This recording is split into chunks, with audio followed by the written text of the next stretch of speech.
Now we have reached on lecture number 9 of module 2. In this lecture we will see that the transient stability for the multi-machine system. In previous lecture we saw that the equal area criteria for the single machine connected with the infinite bus system, and also we saw the various way to improve the transient stability. Those methods for improving transient stability that is equally valid for multi-machine system as well. So in this we can, as suppose in multi-machine system there are m number of buses having n bus system.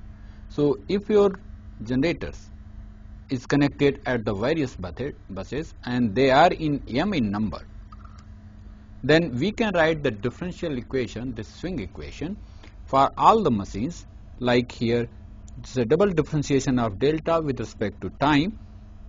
That will be equal to your pi f divided by hi. Hi is the inertia constant of ith machine. That is multiplied by the difference of your mechanical power input to ith machine minus the electrical power output of that machine. So this is the general swing equation for any ith machine. So we have to write the differential equation. This is a second order differential equation. So this I here will be start from 1 to number of, if there are m machines, so we have to write m equation. Now this PMI, to know this value is equal to your PG naught GI, means that is your initial power generation from the load flow that can be obtained ignoring the losses in the system. So the PM, that is a mechanical input to the generator at the internal voltage of the generator, it will be calculated by taking the PGI naught that can be obtained using your base case load flow, that will be PMI.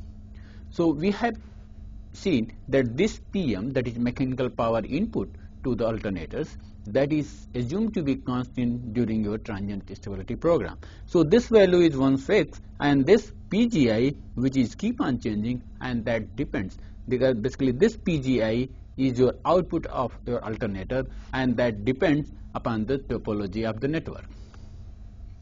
So now we have seen that equation, that swing equation here, it is your order 2, and we have also seen the various methods to calculate or to solve this differential equation. We have to have the single order differential equation. So we can just convert that differential equation into the two differential equations of the first order, and that can be done that we can take one variable, that is x1i here, because for every I we are calculating. I means number of generators. If it is m in the system, there will be m variables corresponding to x1i, and this x1i just we have taken as the delta I. That delta I is nothing but it is your angle of your EI, that is the internal induced EMF of IS generator. This is the angle of that one. Your second variable, that is x2, corresponding to ith machine, that is x2i, will be the derivation of your delta I, means this is nothing but your d delta I over dt, and this is, we know, this is nothing but it is your omega I. Now swing equation 1 can be written as a set of equation 2 and 3, and 2 is nothing one, I can write what is this delta I here, this is your delta I. So I can write here x1i, if you are differentiating this, so we are getting your x here, you can understand xi dot will be equal to your delta I dot, that is a differentiation of delta, and this delta I already we have from the here, we can say this is nothing but your x2i. So we have a differential equation corresponding to this one. Another one, if you are differentiating your x2i, that will be nothing but your double differentiation of your delta I, and this is nothing but your the differential equation, that the single equation here, this is nothing but your this equation. So we can here write that x2I will be giving you this equation. So this is for all the machines you are going to get two differential equation if you are taking machine as a classical model. If you are taking the again very accurate modeling of generating system, then the differential equation will be changed and it will be of the different order. So here you are getting the two differential first order differential equation corresponding to each machine, that is alternator. So if it is m in number, then you have to write for all the nodes there. So to solve that we have taken the classical machine model. So this can be solved using the numerical integration technique, as already I have discussed. That's we can solve either by modified Euler methods, Runge-Kutta methods, or trapezoidal integration method. To start any numerical integration technique, we require some initial guess, and that initial guess that we can have the initial guess for our transient stability program means your x1I is nothing but your delta, and delta that is delta naught, and this delta naught is nothing but the initial that you are getting from the load flow, this delta of individual machine, that is ith machine, that is a 0, that is not. So it is a pre-fault load flow that you can get. We also know that here, since this delta I is a constant, so your x2I it is nothing but your x1I dot, that is a dx upon dt, and this is here your di naught differentiation, means this is your 0. So this value will be 0. So starting with for all the machines, here I am talking for I, and this I is true for all the machines, and that is in m in your number. At the same time, you have to also select the appropriate time step of your integration. As I explained in the previous lecture, that this time step is very, very important, because this time step gives sometimes your less accuracy. If you are choosing this h in a different way, your solution may be unstable, and at the same time you may get inaccurate result as well. So the choice of this is also very important. If your step is very, very small, it may take more CPU time or computational time. So you have to judge, and it depends upon system to system. So at each step, the PGI has to be calculated. This PGI, that is the electrical output of ith machine, that can be easily calculated using the Y bus. This is nothing but your PGI is equal to your summation for all the buses, here AM, and here EI prime, EJ prime, YIJ cos delta I minus delta J minus theta IJ.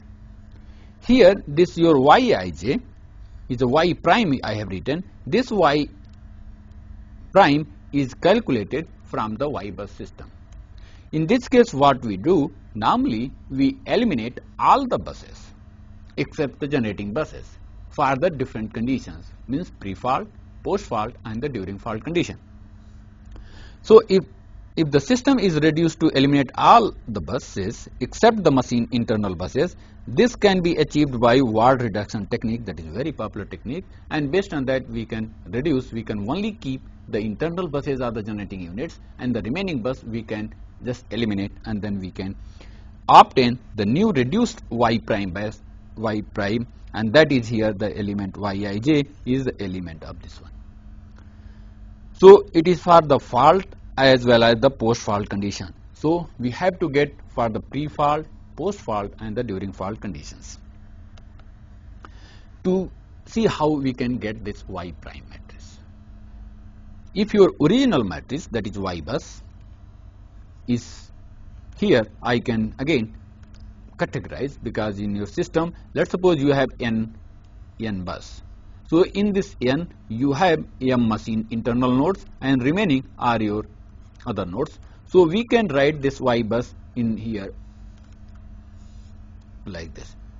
So this matrix AA corresponding to all the internal nodes of the machine, and here AB is between the other nodes with the internal, and so on and so forth. So we can form this Y bus as usual, that is used in the power flow analysis. only the difference in the Y bus here as well as in the load flow, normal load flow, that this Y bus includes load and the machine admittance as well. In this, as you know, in the load flow, we only take the impedances, admittances of the transmission line, transformer and the shunts. We never take the machine admittance as well as the load admittance. We take load as a PQ, we take machine as an injection of the power at the terminal buses.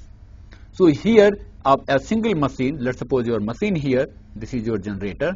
Now this generator will have some reactance and this is your VT.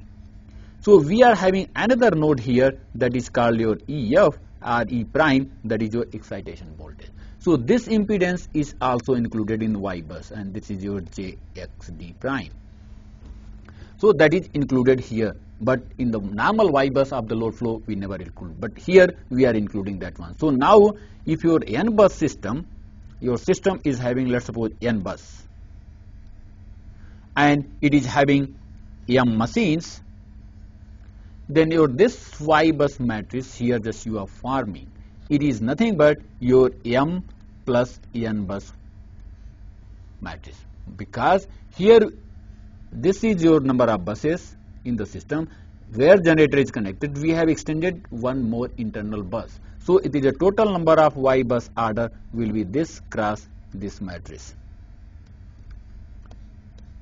So that I am just emphasizing that here we are including the internal this machine admittance as well as the load admittance. If your load here, for example, at this bus is load is there, so we have to include this load into this admittance form and that will be again taken into the account. So now our intention is to reduce this matrix to keep only this M buses, that is M cross M matrix, means we are only trying to keep this internal buses of all the generating system and eliminating all the buses of the system. So we have to eliminate this N matrix. So what we can do, this matrix element YAI minus YAB here, then inverse of this multiplied by BA, that will give your Y prime M cross M matrix, and that is called your reduced bus, and that is keeping only the internal load nodes of machine. In whole simulation, if there is any infinite bus is written, for that H can be taken very large, very huge value, and that can be even though taken as 1000. Now to see the transient simulation program how it will move, then you have to go for, first you have to run the load flow, and from the load flow you can get your this PGIs at all the generating stations. So after getting this PGI, then you have to model the components, the various components in the system. Then you have to list what are the configuration network changes, means during fault, post fault and the pre-fault conditions, and for each configuration you have to form Y bus for fault and the post fault condition. Then you have to solve the network solutions. Then you have to go for the dynamic solution of this whole dynamics of the system using the integration techniques, and again you have to keep on doing till your final convergence and final the time domain where you are going to simulate this. So the practical transient stability program should have detailed model of generating stations or generators, including the flux decay dynamics. Generally third or fourth order models are used. So even though there's higher orders of machine dynamics can be also modeled or written, but normally we can go up to second or third dynamics of system. Also we have to represent excitation system in detail. This excitation system will have a different type of excitation systems are used for the different type of machines, so that will be also included in your practical transient stability program, because it is not only that you can model the classical model where we never model the excitation system, only we model the machine with the taking its inertia. So In the detail and practical transient stability program, we have to model the generators in detail, we have to model the excitation system, we have to model the speed governing system also as well, and we have to also go for the detailed representation of the loads. Because in the loads there will be two types of loads. One may be your static loads, another may be your dynamic load. Dynamic load such as the motors. So the motor dynamics will be also included. If it is a static load, simple your P and Q loads, then you can model as a static. But the most of the the 80% of loads in power system is the induction motor loads, and that is a dynamic in nature. So that dynamics should also be included in the practical transient stability programs. If your system is having some other devices, for example, let's suppose FACTS controllers. It may have your SVC, it may have your TCSC, that is a thyristor control series compensators. It may have the static synchronous series compensation. It may have the unified power flow controller. So we have to model these devices as well accordingly, and we have to take the dynamic model of these devices to see the transient stability program. If your system is having HVDC, then you have to also model the dynamics of HVDC accordingly, and this HVDC modeling, again we have to take the dynamics along with their controllers.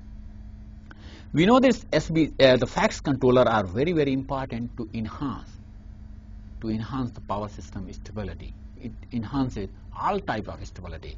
It can be improving your transient stability, it can improve your dynamic stability, it can also improve your the voltage stability.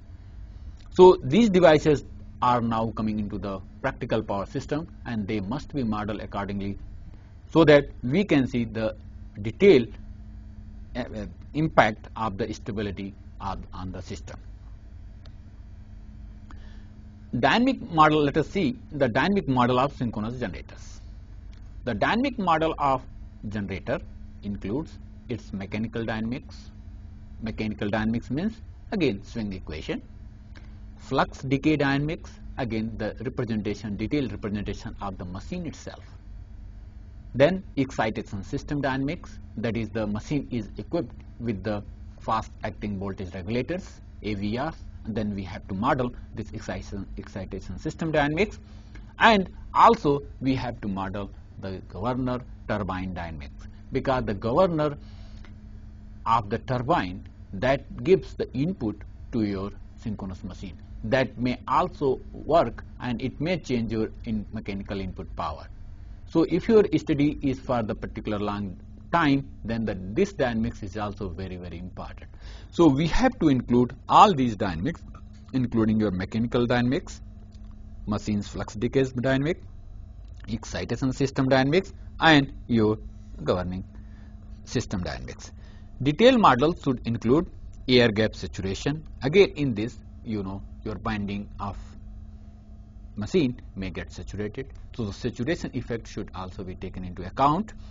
Field current limits, because there is several limits, because field current cannot exceed certain values, as you know there will be field heating limits. So that limits, and also the line drop compensation, this is also used, that this compensation should not exceed that value. So all these models should also be included in this synchronous generator model. To see this mechanical dynamics, now we have to, so far in the classical model, we ignore the term, this is your single equation. Here, this term is nothing but this damping of the system. This is the generator load damping coefficient, that is a D, that is coming into the picture. In the previous case, we ignored this and then we solved the dynamic equation, that is a single equation of the machine. This is basically mechanical dynamics, because here the angle and machine's inertia constant, etc. are included. So now in the practical transient stability program, this is also taken into account, and that impact a lot in the transient stability and other stability considerations. So we can write the second order swing equation, including your m is angular momentum, that is a double differentiation of delta with respect to time, then plus your damping coefficient, that is k d multiplied by speed, that will be equal to your mechanical power input to the alternator and your electrical power output, that is a function of your voltages, angles, theta. Theta is the basically admittance between your two I and J bus. Here Y bus element as well as your internal magnitude of the internal buses. So all these are included, this PGI. So this PG is the power output, that is electrical at the generator terminal. This PM is the net mechanical power input, and that is nothing but that is equal to your electrical power output of the generator at the internal node. What it means? This is your generator and it is connected with this terminal bus here, it is your VT. This machine can be represented by here EF, it is a impedance, and this is your VT. Now here we have E prime that is used, that is a sometimes used EF, this is a field excitation. This is nothing but your JXD prime. So your PG is here, that is coming out, this PG is here, and your PM which is coming here, that is input to this, it is equal to that is coming at this here internal node output. If your losses are less are neglected in the machine losses here, so this can be equal to your the power output of the internal bus. So that's why here written the electrical power output of generators at internal node, that is here rather than here. It is your terminal voltage and that is your electrical output at generator terminal. So this is the difference between PG and PM. Now come to this flux decay dynamics, means detailed representation of machine itself. You know, this is a two fluxes are there. One is a rotor flux, another is your armature flux. Both are rotating in air gap at the synchronous speed, and the torque, that is electrical power, is produced due to the interaction of these two flux. So the flux decay dynamics is used in most of the cases. As I said, it may be your salient type of your machine, it may be your cylindrical rotor, where in the cylindrical rotor your XD will be equal to your XQ. This is the case when your machine is cylindrical rotor machine, cylindrical. This XD will be not equal to your XQ for your salient rotor type of machine, salient poles. So in that case your XD and XQ will be different. So what we can do is a very general, we can write the flux decay model for this type of machine, and wherever you want to use your cylindrical machine, if your machine is cylindrical, simply you put this value XQ is equal to XD, and then finally it is very easy that you can get the simplified equation from this general expression of the cylindrical pole machine. So to see this we have to use the various notations and nomenclatures. So that is a EQ prime. EQ is your generator internal voltage behind XD, and this is basically to the field proportional to the field flux linkage. Your EQ prime is the generator internal voltage behind XD prime. So this EQ prime is the internal generator voltage behind XD prime. Your E of D is generator field voltage, E of D. Your ID is the D-axis component of armature current. Phi is your generator terminal voltage, and TDO prime, here TDO prime, that is generator D-axis open circuit time constant. Using these three, we can write the flux decay dynamics as follows. So here if you are using this, your TDO here TD prime O, we can write the differential equation in this fashion.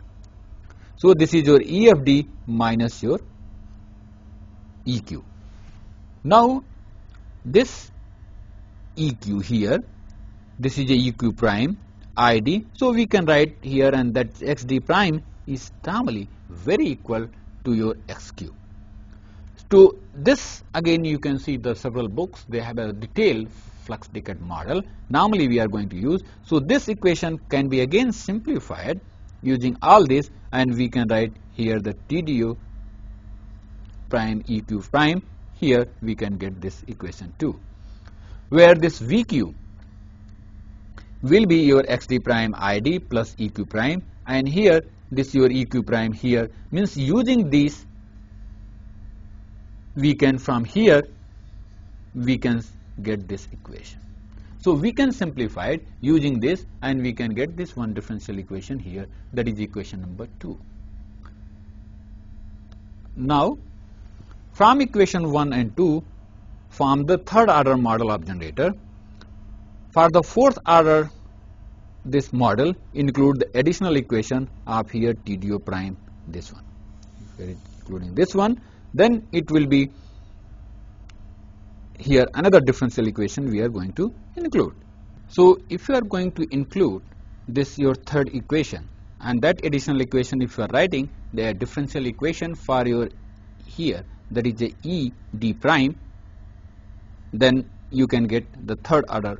Here it is a fourth order, means we are including this equation, so it will form a fourth order model of the machine. Now to get all these values, here this EQ prime, ED prime, thus they are related with the V terminal voltage as well, and this is nothing but we know this terminal voltage V is your VD square plus VQ square under root. So we can get these values, this terminal voltage we know it, and then again here we can, using these equations, we can again solve the various equations. So all these equations are interrelated, and then we have to use them in your transient stability program. To include the air gap saturation, as we saw this in previous equations, there was no saturation was included, so this can be handled by correcting the expression of EQ by adding a saturation function, that is your SDEP. This SDEP is defined as some factor B and another factor is A. It is just related with V EP minus A upon EP, where A and B are the saturation constant. This EP is the voltage behind the Portier triangles. Again, when you will study the synchronous machine in detail, you will find this EP is your voltage behind the Portier triangle. Then this flux decay equation gets modified to here TDU EQ, this one. This is your one differential equation, and then here we have to put that value, and then we can simplify it, and finally we are getting this expression. So where this is your XP is nothing but your Portier's reactance. To include the dynamics of excitation system, different model of excitation systems are existing, and again it depends upon what is the size of your machine. So there are various type of excitation systems are used, and again IEEE reports they have standardized that. So the 5 different standards model of excitation system is suggested. That is the first your type 1, normally we say. The type 1 is the continuously acting regulator with the rotatory exciter, means here we use the rotatory exciters. Your type 1S, that is your control rectifier with the terminal potential supply only. Your type 2 model, that is the revised excitation system, it is a brushless, and saturation is taken into the feedback loop. Type 3 excitation system is your static with the terminal voltage and current feedback, and your type 4 is non-continuously acting excitation system. So type 1 exciter, this model has been extensively used for stability studies. It consists of measurement and the filter circuit, comparator and amplifier, excitation, that is a DC generator, and a feedback compensation, that is a rate feedback or stabilizing transfer function. It stabilizes the violent change in EFD. To see this, here just I want to show, this is your block diagram of IEEE type 1 excitation system. Here you can see this, as I said, it has several modules, several blocks. One is your measurement and the filter module, and the transfer function for this just can be written this 1 over 1 plus S, that is a Laplace transform S, multiplied by the TR, that is a time constant of the measuring system. That is coming here, and then we are using here V reference. means we are setting the terminal voltage, that is a reference voltage, certain value, and this is added with this reference, and then we are using another signal. This signal is nothing but other signals, like we can give some auxiliary signals from other sources, like we can use the power system stabilizers. Those are used to stabilize the power system. Those are used to improve the dynamic stability of the system. So that signal may come here. If that signal is not there, then it is 0. So that value is coming here, and then it is your feedback compensator is there, and that is here your EFD is coming back here, and then it is compared, and that error signal is getting amplified with the help of amplifier, and the gain of the amplifier is Ka normally represented, and it is 1 plus S Ta is the time constant of this amplifier. So it is a first order differential equation that it has been assumed for the amplifier. This amplifier will have some limiting value. So this value cannot be more than VR max, it cannot be VR min. If it is violating its limit, then we have to take its limiting value. Means here output is more than this, so that we have to set at this value. If this value is less than this value, then we have to set this, and then finally it will be given here to the exciter. This exciter time constant here 1 over Ke plus S into Te, and this will be your nothing but EFD. To include the saturation effect, this EFD here, that is going to be subtracted, because here we are taking the proportional value, whatever we are getting here signal directly, we are getting the EFD. But this EFD will have some saturation effect, then we can take this SE here, this function SE is a function of EFD that is going to be subtracted, and then this is a closed loop. And this EFD again is sent to here, and that is through the feedback compensator. And now that is coming to your generator, and this is the GS is your generator gain, that is GS transfer function, and then generator is giving your terminal voltage VT, and this VT is coming through your line drop compensator, that is a VC, V plus J I into XC, XC is your some reactance, and then it is coming here again to your measurement and the filter circuit. So this is your block diagram. So apart from other, it may have the following basic element, that is a voltage regulator, that is a voltage should not violate. So the exciter voltage ceiling limit, that is a regulated voltage ceiling, is a VR is also used. Line drop compensator is used before the measurement circuit to account for the line drop. In XC, the signal to measure the circuit is used this one, and of course the saturation of excitation. When excitation machine is loaded, its voltage drop due to the armature impedance drop and the saturation. So the saturation effect that I said we can take into the account. Here you can see this is loaded and without loaded. So the without loaded, here if your field current is increasing, the terminal voltage is this one, but once it is loaded, your terminal voltage variation is this much. So this is basically due to this saturation effect, and that should be taken into account for the detailed modeling of the machine. This is already explained, the block diagram of IEEE type 1 excitation system. Let us come to the speed governing system and the turbine model. Here I am using the reference, that is a book, Anderson and Schwartz, that is a power system stability book. The general purpose model as given in the figure, this is a figure, I will tell you, this is a figure, there is a general purpose speed governing system. Here you can say this is a governor and the pilot valve transfer function, and here the PM naught is going to be compared with this, and then we have some limiter P max, but we cannot increase the P max so much.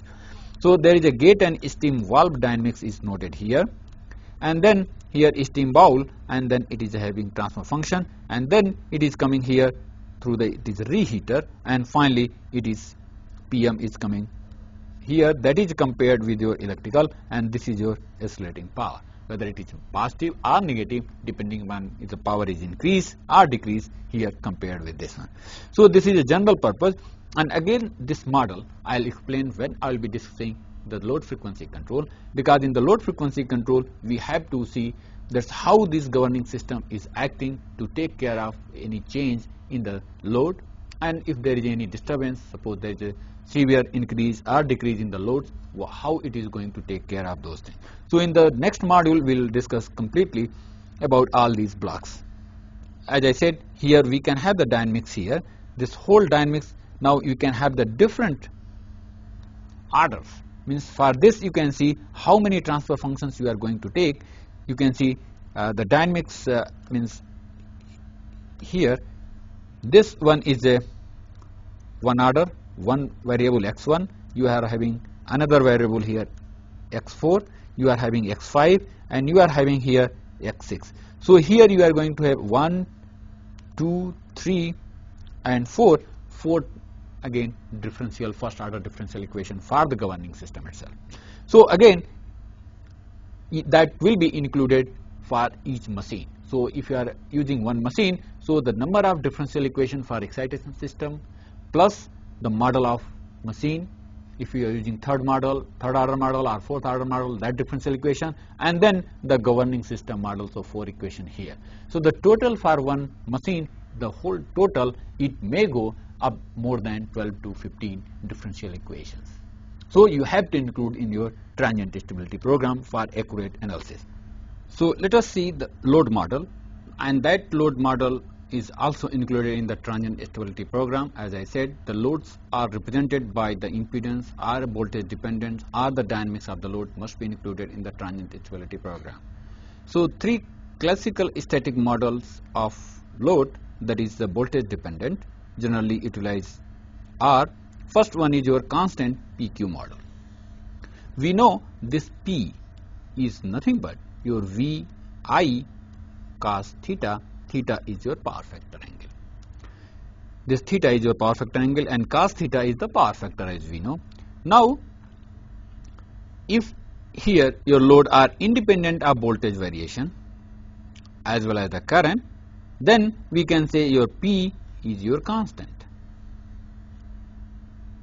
and similarly your Q will be also constant because this Q is nothing but your VI sin theta. So your V is constant, I is constant, means your load is independent of voltage and current. So that we can say your P is constant, and that P and Q is normally it is taken in the load flow. Load flow we take P and Q constant, we never take the dynamics of this, even though in few load flow analysis people are going to consider the voltage dependent load as well, but normally it is the constant P and Q loads are considered for the load flow analysis. So this is your constant P and Q, and it is represented as how much megawatt, and here it is written how much MVAR, and we have to include in your load flow analysis or you want to include in your stability program. Another is your constant current model. In this constant current, here the voltage is varying but your current is constant, so this P is called the proportional to voltage. Similarly your Q is also proportional to voltage. So the P and Q loads are proportional to voltage, and this type of loads are normally the converter loads, where the current normally, again different type of converters are used. For let's suppose you are using a converter in HVDC system, then the current in this line is always constant and we keep on changing the voltage. So it is possible that we can change the voltage. Your load, if it is given for a given load, if you want to feed the power, varying power there, the current can be constant and the voltage can be changed so that you can give the variable power to that one. So here in this one, the P and Q, that is real and reactive. P is your real power, Q is reactive power, that will be proportional to the voltages here, this equation as well as this equation. Third type of load model is called the constant impedance model, and in this the impedance of the load is constant. Means for example, let's suppose you have here a bus and there you have a resistance and here, and this is your impedance. This is your Z and Z is constant. So what will happen? What will be your P and Q here? That will be nothing but, if you write this P here, it is your V square upon here Z. Basically here the real power of this, and here it is the real of Z. So what is this? This R and here Jx, they are constant. So the impedance is constant. So I can write here V square upon R. So if the terminal voltage here of this bus is changing, the power drawn by this load will be also changed. So the real power will be now proportional to the V square. Similarly, your Q will be your V square upon X. So X is constant, so I can say Q is proportional to your V square. So whenever the voltage is changed, reactive power as well as the real power drawn by that load will be changed.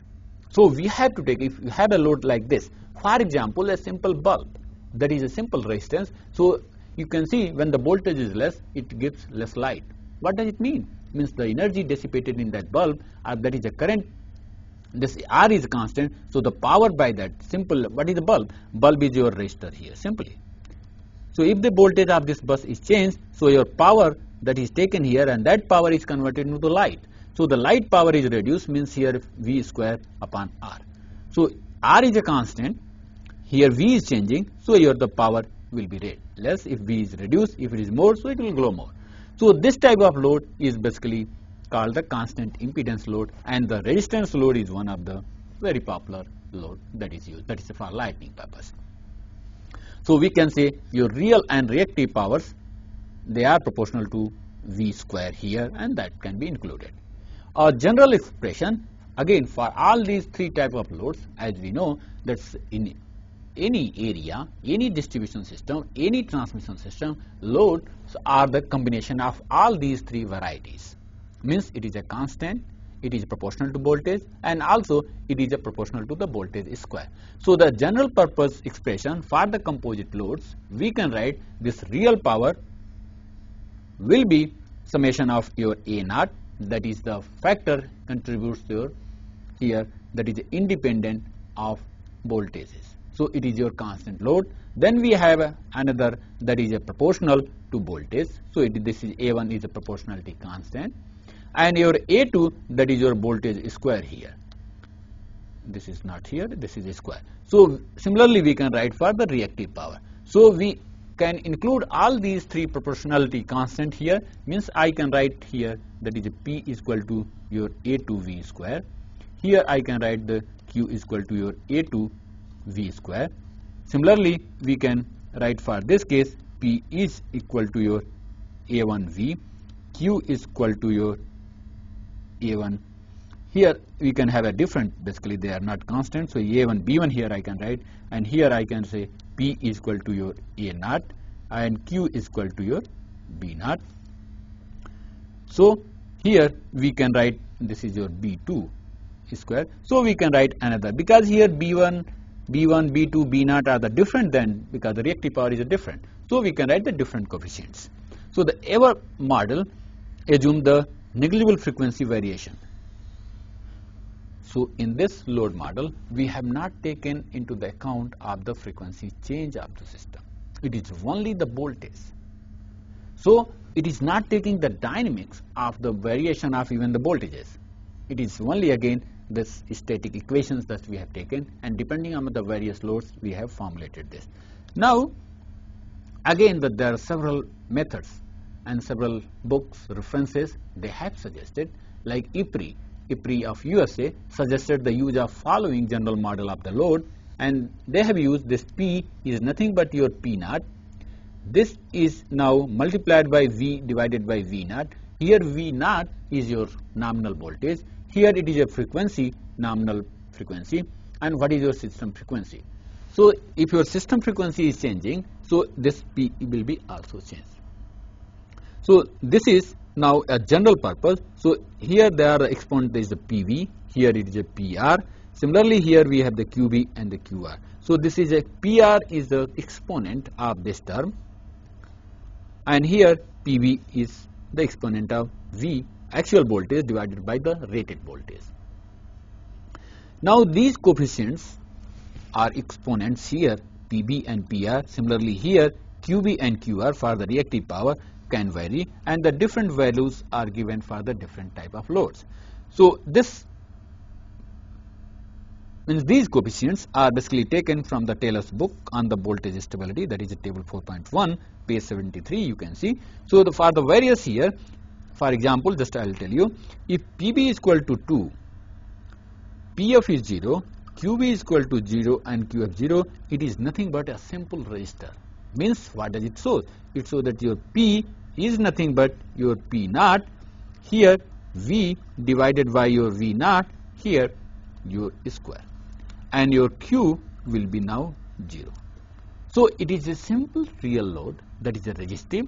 Its voltage is changing, then we are getting the different power output. Suppose you are having a voltage, a bulb, let's suppose simple resistor here R, and this is giving your 100 watt bulb. This is your bus, this is your resistance. So it will have some value, and this 100 watt it is giving at, let's suppose, 220 volt. Now if the voltage is changed, then what will happen? It will be 100 V divided by your 100 at 220 volt, sorry, and then it is a square. So if your terminal voltage is 220, then it will be unity and it will be again 100 watt. But if voltage is reduced, then it is, let's suppose, 200, then it is 200 by divided by 220 half square, then your output will be reduced. So it is a simple resistive load, and it is used just like a incandescent lamp, simple bulbs, or it can be used in the heaters. Heater is also resistive filaments. For smaller loads, they suggested that the PV value should be 0.1, PF here is a 2.9, QV it is a 0.6, and QF is again negative here, 1.8. What does it mean? It shows that for motor loads, no doubt it varies on the voltage, but it is more variation is more on your frequency, that is 2.9. This is huge contribution in this. Means if you see here, I use this curve here in the P, this value is very small, this is very high, so this ratio is very dominant. And thus for small loads, here they suggested this value can be taken. For large motor, again you can see these values are very small, because the small motors are very much fluctuating with the change in the voltage and frequency. But large motors, here you can say this factor is very, very small, this is also reduced, here they are also reduced, and this is also reduced. For the fluorescent lamps, here you can see this, it is 1, PF is also 1, means it depends upon frequency as well as your, means here this P, it is your P naught, that is your V upon V naught, again unity, multiplied by your F upon F naught. F naught is your rated value at which this P naught is given. So you can see now it is changing with the voltage as well as the frequency. So the fluorescent lamp is very sensitive to the frequency of the system as well. Room air conditioners have now PV is this, PF is this, and this. Basically all this they proposed with the different tests, different simulations, different measurements. They suggested for the various loads you can take these factors for your various studies. To model the dynamic loads, as we saw that static models which we discussed earlier, they are insufficient to capture the voltage dynamics. They are simply the variation of voltage, but there is no, if the voltage is changing with the time, how they are going to affect your stability of the system, and how we can analyze what will be the actual behavior of the system. Main purpose of the transient stability or any program that we can reproduce, we can know the exact behavior of system by simulating. So the simulation we have to ignore as much as possible the assumptions. So to include this voltage dynamics, we should include this dynamics of the load as well. So a major portion of this dynamic loads are the induction motor loads. As I said, it is almost 70 to 80% loads are the motor loads, and mostly they are the induction motors, which has a significant effect on the voltage stability. The following model of the induction machine has been used by the Zayed and Taleb. They used in the IEEE Transaction and Energy Conversion Volume 6 in 1991. They just suggested that we can take this Vm upon dt, they have taken the time constant. So where this Vm angle is the voltage, this is angle Vm is the voltage behind R plus Jx. So they use here, you can see they use another to dynamics of the voltage as well as the delta that is interrelated. So we can have this basically solve using these dynamics as well, where this omega is your rotor speed, mm is the moment of inertia of induction machine, TO of the open circuit transient time constant, xs and x prime are the steady state and the transient reactances, Pm and Qm are real and reactive power drawn at the internal node of the motor, and TL was the load torque, and that was given as A naught plus B naught omega r plus C naught multiplied by omega r square, where the omega s is omega naught plus phi s, where omega naught is synchronous speed and phi s is the phase angle term of voltages. Two composite dynamic load models have been used for the stability studies. The load model suggested by Walbe in Segre report 1986, if there is a PS and JQS are the static components and the PD plus JQD are the dynamic component, then we can write this PS is equal to P1, that is a constant, QS we can also take a constant, but the dynamic component here, if we are having this component, then we can write the dynamic equation in terms of voltage and in terms of theta. So he suggested that we can take some constants here and then we can include those in your stability programs. Another model that was suggested, that is again by Dobson, Alvarado and DeMarco, they suggested in, and also in the M.K. Paul in 1993 IEEE transaction, he suggested the composite load consisting of static and dynamic components can be written as here the dynamic PD and here the dynamic reactive power that can have, even though this has an effect of your power factor, and this one here is the nominal MVA demand, this is it, and PF is the power factor that is also included, plus d theta dot plus a v dot, v dot here is the dv by dt. So here v dot is nothing but dv by dt. Similarly your theta dot is your d theta upon dt. So we can again we use this model. So let us see again the various methods for improving the transient stability. Already I have discussed few, but here we have to recap it. First, that we can increase, if anyhow, the inertia of the rotor.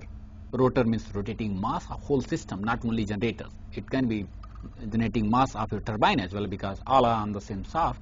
So if that can be increased, then we can improve the transient stability. This is not possible during the operational stage, because once machine is installed, constructed, and it is going to deliver power, it is not possible to increase the inertia constant. It is only possible during the planning stage. So which size of machine you are going to install, that will, at that time you can basically change the inertia, that you can go for the larger, and again you have to see the efficiency and performance, that again depends upon the economy and the performance of the system. So this factor basically is not possible during the operational stage. Another is second option is the reducing the mechanical power input during the transient disturbances. As I said, here this is your generator that is rotating, here it is your PE, that is the electrical power is coming out, here it is your PM, and this difference here is your rotating. So if here this is equal to this machine will be rotating at the synchronous speed. So if there will be any disturbance, as I said, if there will be some disturbance, transient disturbance this side, that is it is your electrical side, what will happen? This PE will be reduced due to the fault, due to the tripping of the system, etc. So this PE will be reduced. Then what will happen? This difference, that is your PA oscillating power, it is your PM minus your PE. So this value will be positive, and this will cause acceleration of this machine, and thereby it will increase the internal angle of the machine, and once it is increasing, then it may even lose the synchronism if it is keep on increasing. So what we can do to reduce this, if anyhow we can reduce this, as in the previous case we saw that the PM is constant, but it is not so. If we can use some fast valving or speed governing action, then we can, during the disturbance, we can reduce this. So this escalating power can be reduced so that the severity of the transient of the system will be minimized. Thereby we can improve the transient stability of the system. Third option is the increase the electrical power output. Means, as I said, during the disturbance this will be reduced. So what we can do, if anyhow we can increase this PE, so again the oscillating power will be minimized, and therefore here we can reduce the delta angle of internal machine, that it will be again minimized, and then we can improve. Now to increase this, it depends upon the several factors. We already wrote this PE, it is your nothing but your EF, terminal voltage, divided by here X, that is X is composite reactance including transformer lines and between the two buses here, and here it is your sine delta. So first one is that to increase this option, that we can increase EF as well as the VT or any one of that. So increase in the generator and or the terminal bus voltage, so we can increase the PE. For that we have to have the fast acting voltage regulator for increasing this EF, that is excitation voltage. Then we have to fast acting voltage regulator excitation system, that will increase. Another is to increase this VT, it is not in your hand. It is very difficult to control unless until you are having some extra device, and that device is nothing but your FACTS controller, any shunt elements, you can say shunt capacitor or static wire compensator or static compensator, that is STATCOM, that can be used to improve the voltage of this machine, terminal voltage, and then we can increase this. Another is disconnect the reactor, because you know most of the transmission line, the big transmission lines, here is a big transmission line, they normally use the line reactors. So they absorb the reactive power. So anyhow during that fault, if you are going to trip this, so what will happen, the voltage here will be increased. So disconnect the reactors to increase the PE. So these are the three options for again increasing the PE, and that is related with the EF and the VT increase. Another approach is to reduce the transfer reactance, that is X. That can be done, again reduce the reactance of machine, which is not feasible. Again I said that again it is only in the design process, and there is a lot of pros and cons for the higher and the lower values. So it is a compromise between what value you are going to take. So once it is designed, it cannot be changed. Another is that we can use the series compensation. We can use some capacitor here series, then the effective X will be reduced, and then we can reduce the transfer reactance. If reduction of this means it is a more PE. Another, we can also use the shunt compensation. Some of the shunt compensation they can also regulate in a such a fashion that the effective X can be changed, and then we can use that. Now another is that reduce the difference between PM and PU by using again the artificial loads. Means here we want to reduce this PA, means we can use some dynamic resistors, and again here that is a PM minus PE. So we can increase this PE during the disturbance by using some resistors. So that is called electrical braking, and dynamic resistors are used for that. Or full load rejection, that is not preferred, means we can reject completely load and then we can use. Another is the reduce the fault clearing time. As I said, in this angle here, if this machine is operating here, then this fault clearing point, if you are always try to reduce by acting fast protecting system, then again your system stability will be improved. Means that can be achieved by fast acting relays and circuit breakers. If you are having HVDC system connected with the system lines, then HVDC control actions can be taken, and then also at the same time FACTS controller can improve the transient stability equally well. So if these devices are present in the system, then along with those devices if you are going to use, then it will be improved.